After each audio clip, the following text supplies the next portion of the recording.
On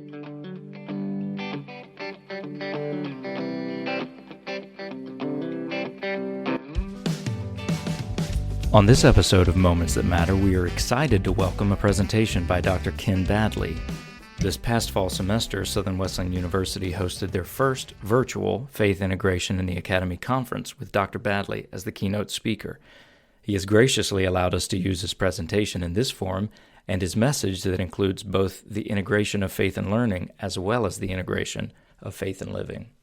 It is my privilege to introduce Ken Badley to you. I think it's hilarious that we in South Carolina are talking about it being cold. Ken can inform us exactly what cold is because he lives in Calgary, Canada.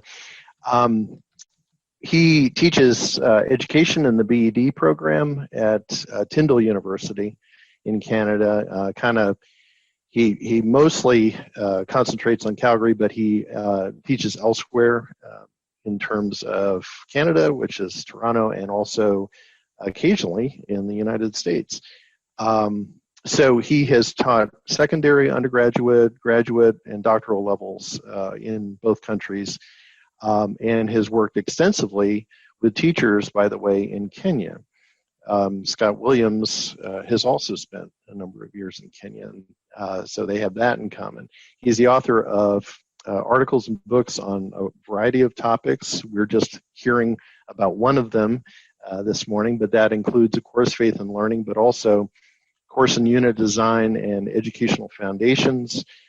His latest books are Generating Tact and Flow for Effective Teaching and Learning. That's a Routledge publication that just came out last month with Susanna Thornhill. And also, Now How Shall We Be? This cultural moment and our Christian response by Tyndall Academic Press this very month with Amanda Ross. So as I mentioned, he lives in Calgary, Alberta, where he is not separated from the Canadian Rockies by even a single traffic light. So Ken, how cold is it exactly? I don't know, but I have to calculate in Fahrenheit for you here. Sorry, okay. It was about 50 yesterday. So we had a terrible October. It actually plunged to about minus 20 Fahrenheit for about 3 days. Ooh. And people said, what's going on? But then it came back. We've had 6 weeks of very nice weather. It was even close to 70 on Sunday, which is unusual for us. And you might have read in the news, it was the warmest November in the world's history. And so we had part of that here. So yeah, it's Calgary's actually very close to the mountains, and we get sometimes a change of 50 degrees in 2 hours in the winter. There's a wind comes in over the Rockies, and it can go from minus 20 Fahrenheit to plus 30 in about an hour and a half or 2 hours. And the trees all think it's spring, and they come out, and then they die because it freezes again. So there's a long weather report for you. Okay. Well, it's all yours, Ken. Thank you very much for being here. Okay, thank you. Given the numbers, I think it would be wise if we spent a little bit of time the way I start my classes on the first day.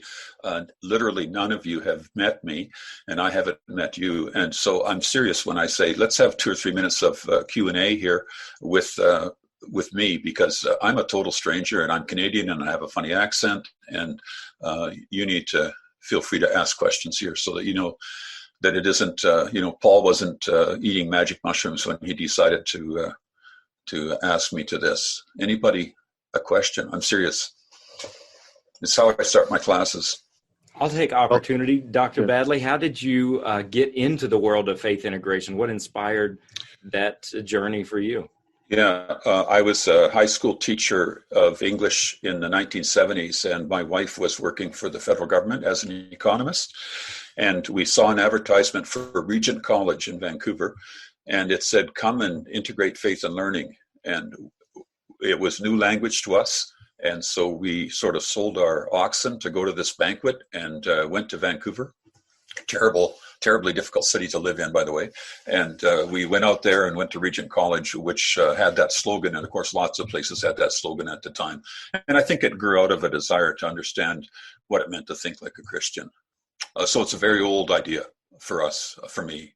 you've all done this in class. The average teacher waits 2.7 seconds for a response, and the average student needs 8 seconds, and according to the research. So I'm going to wait 8 seconds now. It's going to be deadly.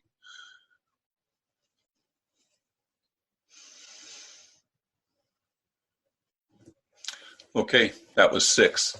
I'm going to stop twice during my presentation, and just since the numbers I think allow this, there's 16 of us or 17 of us, and so I have a saying, power corrupts and PowerPoint corrupts absolutely, and so this morning I'd like to stop twice and have us just talk back and forth, and then again at the end. But the presentation will be it'll be partly in Wikipedia, and some of you are thinking, Ken, you don't use Wikipedia as a reference. Well, I'm going to this morning, and then we're going to talk about some about the book that Paul or Scott just mentioned, and I want to be available to clarify or defend or explain anything there that might have left you wondering. So I'm going to share screen here for a couple minutes, and we'll come back together. Okay, so let me explain again. Paul mentioned it, but I teach just 1 month a year in Toronto, but I live in Calgary. We came here because my wife is a seminary dean here. And just to tell you, all of you are involved in Christian higher education, and you know that money's tight, so we've always tried to keep ahead of the landlord. And these are the places I've lived. And even if you go way up in the top left, next to Alaska, you can actually see Russia from there, from these places, Whitehorse. And Carcross is actually a village of 300 where I spent one summer as a student. Couple of things about me. I enjoy my shop. And this is a communion table from my church, which I restored a few weeks ago. And it doesn't look quite restored yet. It had been stored for 20 years and was really damaged seriously. And so I was given the job of sort of like the Ark of the Covenant. You know, somebody dropped it, and it was.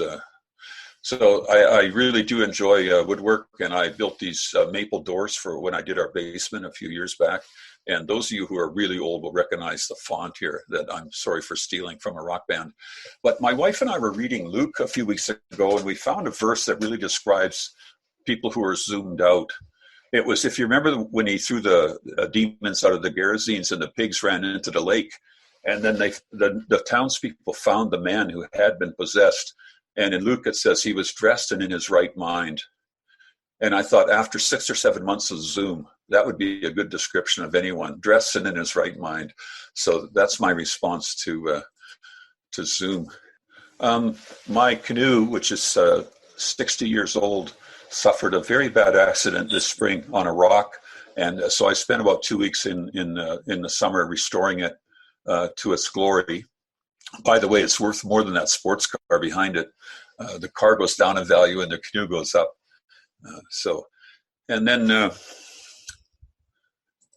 some of you are aware of the news this week. This was discovered yesterday in the wilderness in Utah. So seriously though, you know the book on the left, and Patrick and I, Patrick was my provo at George Fox University in the Portland area. And we had produced that book on the left first that Scott was talking about a few minutes ago. But we also produced one, basically 12 dead people's insights that might be worth considering again for Christian higher ed. And I encourage you to buy hundreds of copies and use them as stocking stuffers this year. Michelle Obama and I averaged $7 million apiece last year in royalties. And I'd like to do more of my share this year on that project, trying to balance it out just a bit. Because she said, Ken, I'm tired of doing all the grunt work on this average. But Paul mentioned these books. The one in the upper right was published in 2018. And then the one on the left was just published a couple of weeks ago. It's using the work of Mihaly Csikszentmihalyi on flow that some of you have worked with his concepts. And then at least the education profs in the room will know about Max van Manen and the idea of teacher tact. And so my colleague from George Fox, Susanna Thornhill, who some of you may know from ICCTE, we worked on this for about 5 years actually, and collected 60 narratives from teachers about great classes, and we tried to understand what goes on in these rooms when students say, is the bell ringing already? Do we really have to leave? And so we analyzed those stories. And then the bottom book, I was asked to speak in Sofia, Bulgaria a couple of years ago on this topic. In this cultural moment, what should Christians be? And so that is to be published either this week or next week. And it's a Canadian book, but much of what we said applies, I think, widely. And I encourage you again, it's a great stocking stuffer. I think buying it by the thousands would get you a good discount. And I can write Michelle and say, look, I'm doing my share. But seriously, to the topic of faith and learning, I graduated in 1986, and in my dissertation, I had said there are 5 models, if you like, of integration, faith learning integration, and I was satisfied at the time that there wasn't any more to say or to do about what I had written, and these were the 5 headings or models I had identified then in my dissertation. So incorporation, the last session today, if it's about how do you incorporate tech into something, I would say that's a paradigm example of incorporation. Junior high teachers are told to fuse what we in senior high would call biology, chemistry, and physics into a course called science. And so fusion would be the second model. Most hospitals have an ethicist or an ethical committee, and the idea is dialogue, that we would talk about ethics when we talk about medical questions. And then, of course, I am Reformed. I don't teach at Calvin, but I did teach at the Institute for Christian Studies in Toronto for some years, which is where it sees itself as Calvin's big brother, but Calvin people see it as their embarrassing cousin. But it's a perspectival, a Christian Reformed perspective, or a Wesleyan perspective, right? An evangelical perspective. And it shapes how I view everything in education. And then, of course, correlation. The history prof says, well, read this novel, which was written at the same time that this thing we're studying in history happened. So that's where I was in 1986, which now seems like a long time ago. And as my kids would say, well, Dad, it is a long time ago. It's in another millennium. So that was then. And now I distinguish 4 families, what I would call families of conceptions. And everything on the previous slide, I would say, was either curricular or epistemological. And what was missing in 1986 from my framework or my schema is what I now call incarnational. That's about my character, my person. Pedagogical, what goes on in classrooms, and of course, institutional. And I'll be dealing with these 4, or especially these latter 3, for a few minutes here this morning. So that's sort of my own trajectory over 35 or 40 years, and where I've ended up.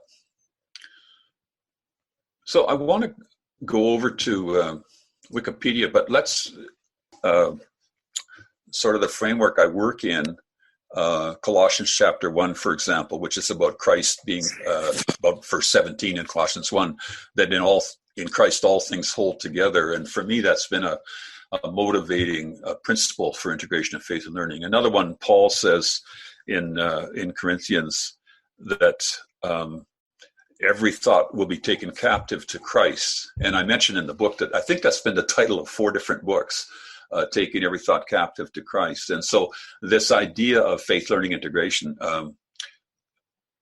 among authors who have tried to argue it, there are these sort of outstanding passages that appear repeatedly. Okay, so I'm going to go to Wikipedia here for a few minutes and show you what the article looked like back in about the year 2010.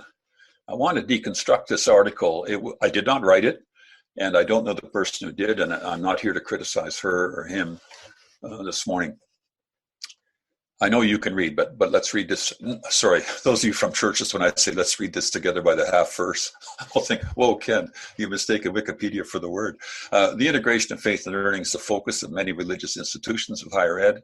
The broad concept encompasses the idea that the Christian worldview and faith of the student should be deeply connected within the learning experience. This idea is commonly found in Christian colleges in the United States and is considered by some to be the essence of Christian higher ed. And in one sense, there's nothing wrong with that. I mean, if for somebody who, like an undergraduate who says, well, my campus uses this language, what does it mean? I think this would probably be a helpful little lead head to the article for that. But I want to tear it apart a little bit.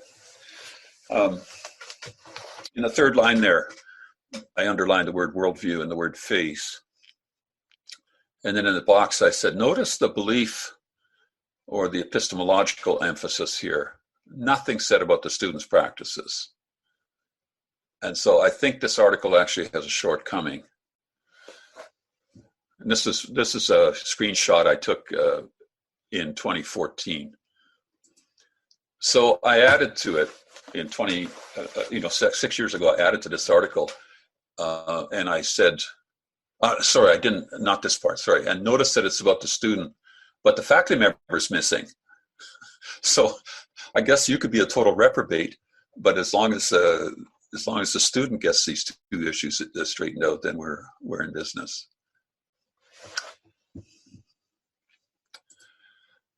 So I added, this is what I added in 2014. The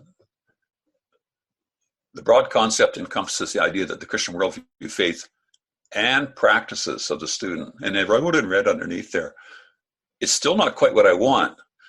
I want us to see that faith shapes practices. Not so much that practices connect to learning, though they obviously do. But honestly, I haven't looked at this article for a long time, and I don't have time. I haven't taken the time to reword it. And then I added the bit about conceptions, which we'll work on this morning. The whole highlighted section, I added this, not because I disagree, although I do, but more that I don't think there is one understanding of faith and learning. There's very different ones. Those of you that are connected at all to ACSI, Association of Christian Schools International, know that they have a very different conception of faith and learning than, say, Calvin College does in Michigan. So that said, different educators build their own visions of education onto the concept. And what some people call conceptions of faith and learning, actually, there's one person calls it that, me. But don't you love the internet? You can make yourself into some, when it's only one. I love that. I'm a writer now. I wrote a line in a Wikipedia article. So this sentence I added some years back. Why would I say that in the Wikipedia article? And here it is. I think it's inevitable that we do this, even among those of us gathered in this room this morning. There are some very different perspectives about what it means to integrate faith and learning. And I'm not in, maybe it's lucky I'm not in your university, because I'm going to say some things. Some of you disagree with some others of you this morning who teach in the same institution. And it's sort of the elephant in the room, or these days, the elephant in the Zoom. And you just don't raise certain questions because you disagree, and it's easier just to let it go. But I think if we accept that different people have different perspectives, it means that we need to trust each other to listen to God's voice as carefully as we think we ourselves are listening. And of course, it means there'll be disagreements. And I think it means that we need to have conversation.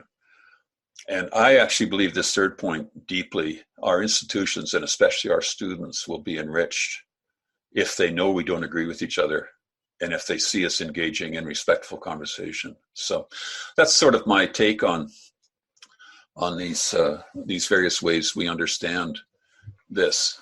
Well, in the book that some of you own, and I know that 2 people have bought it, and so somebody somewhere has read it. And so I'm looking for a real bump in sales now that I see that stack of 8 on a shelf there. So thank you. But in this book, Patrick Allen and I argued that there are these roughly 4 families, the models that I originally identified in my dissertation, and then what I called a few minutes ago incarnational models, pedagogical models, what goes on in classrooms, and then models affecting the whole institution. So I want to stop for a couple minutes again and ask, can we talk about this at all? How can I clarify anything for you? Or I just realized I bought the 2 copies that have been sold, and I didn't know there were more. So you only get a check after royalties reach a certain level. And about a year ago, I thought if I buy 1 more copy, then I'll reach the check cutting level. And my wife said, but it'll cost you more to buy the copy than you'll get in the royalty check.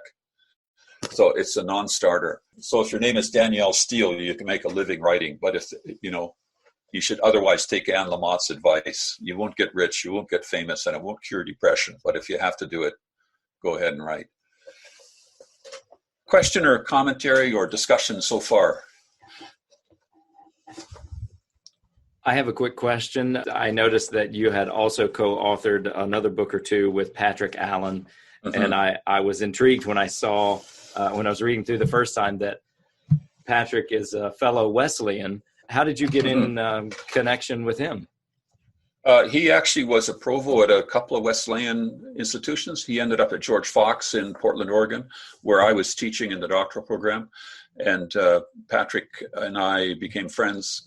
And that's how we got together. But in this book, we very clearly say, one of us is Reformed and one of us is Wesleyan. And we think that enriches not just a friendship, we think it enriches the book. Yeah, it definitely came across that way. I totally agree. Yeah. I have a question about your 5 models and 4 families. How do those connect? Are you saying the 4 families are more just the framework now, and then but do the five models still fit within those? Yeah, that's a good question, Amy. Thank you. And in 1986, when I finished my dissertation, I thought the 5 models were the 5 models. Mm-hmm. And then as I sort of taught and worked over these decades, I realized, all those 5 models are sort of related to one family, this is about the curriculum. This is what a Calvin prof would say. And it was just about the incarnational family. I was teaching a summer course once, and the 5 students I had, it was a doctoral course, and the 5 students I had were all very liberal Christians. And one of them said to me partway through, you've got nothing in here about being a Christian among your colleagues. And I thought, well, of course not, because integration is about the curriculum. And they said, well, what about the character of the person? And so I was forced by these, if you might say, these people way to my left, to say, there's another approach to this, which is what kind of character do I have? What kind of person am I? And what I now call the 4 families, everything I said in my dissertation is just in one family, the epistemological kind of curricular approach. And I remember a student complaining about where the president got to park his car on the campus, on an unnamed campus. And I thought, where the president gets to park sends a message out. Mm-hmm. And what the students get is we're second rate. And the president gets to park in the no parking zone right by the front door. And the rest of us have to go down this gravel lot over by the garbage tip. And so I thought, there's what students perceive as faith and learning. A Christian, a Christ-informed campus involves parking policies. And in tenure promotion, we never talk about the parking policies. In tenure promotion committee, is so-and-so, really demonstrating that she understands faith and learning in her courses. And we never ask that about parking or the food services or dorm life. And so I've added those things. I think I've meandered there, Amy, but Well, that's helpful. Thank you. Okay. Most people don't find it helpful when I meander, so thank you. Somebody else, we can go back to the slides, but I want to make sure that we're on the same page. Or in Swahili, the word is sawa sawa, which means are we together on this? Scott, thank you. Well, let's go back then, and I'll share a few more slides, and we'll see what we can make of this. When you work on one topic for years and years and years, you end up making typing errors, as some of you know. And I've actually typed this phrase so many times that I actually make mistakes, typing errors, and sometimes you find them embarrassingly a long time afterwards. But I sometimes end up typing integration of faith and leaning. And I thought, really, maybe there should be a Christian perspective on leaning and on everything else. So here's a integration of faith and leaning, integration of faith and burning, integration of faith and earning. But even these three joke slides reveal a heavily perspectival understanding of faith and learning. Can we get our attention more onto practices, which is where I've moved? And I wonder if the integration of faith and turning actually reflects more a question about practice rather than one about thinking and epistemology. So back to slide 1, and this connects to Amy's question a moment ago. So in 1986, this is what I thought was the case. There are these 5 sort of approaches to faith learning integration. And then I want to sort of dive into Amy's question in detail here for a few minutes.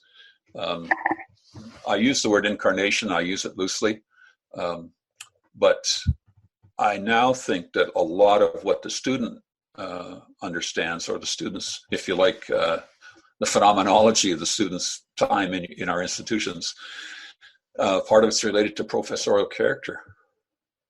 And of course, sometimes it's related to student character. So I want to use a diagram that illustrates what I call the CIA rope, and it might help illustrate this. So the education professors in the room recognize what I call the CIA rope, that there are these 3 things that educators do. We develop curriculum, we instruct, and we assess. We recalibrate so that we get it better the next semester.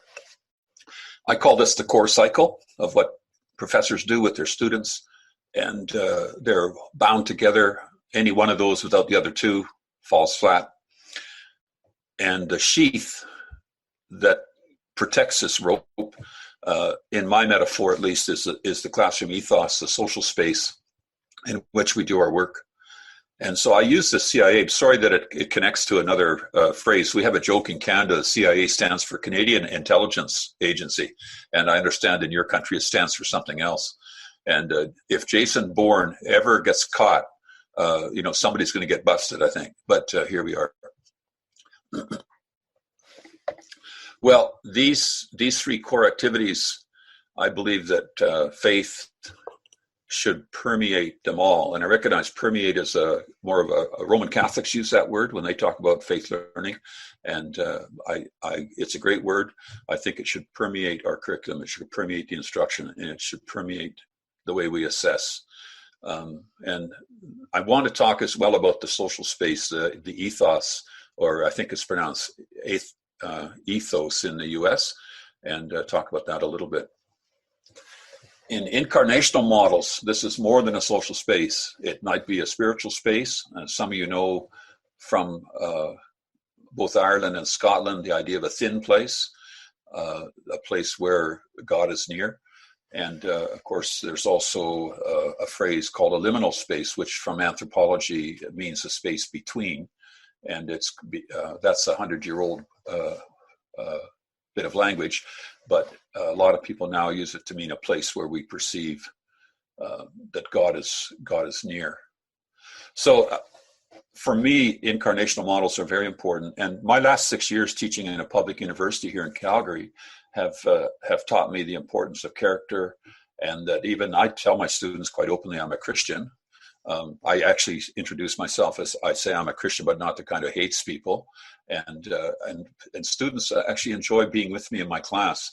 And I recognize for the non-believers in the class, which is of course the majority, my responsibility is to create the kind of space where they feel invited to ask faith questions. So for me, the kind of atmosphere we create in class, or the kind of ethos, is really important. Well, another family, if you like, of understandings is what I call pedagogical ones, and that, of course, relates to what goes on in these spaces in which we do our work, what I call the ethos, or the sheath of that rope.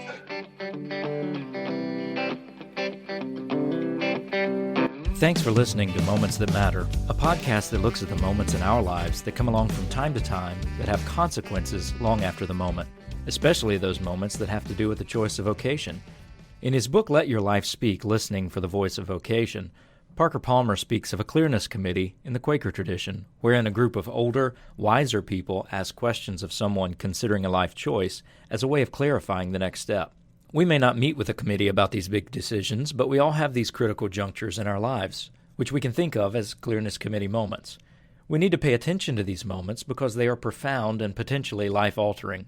We'll relay stories from our lives and interview others about theirs, especially noting the clearness committee moments, those we choose to recognize and those that were sadly ignored, those decisions that were made with God in mind and those that were not. Our hope is that these podcasts will cause you to think of the same kind of moments in your life with new clarity.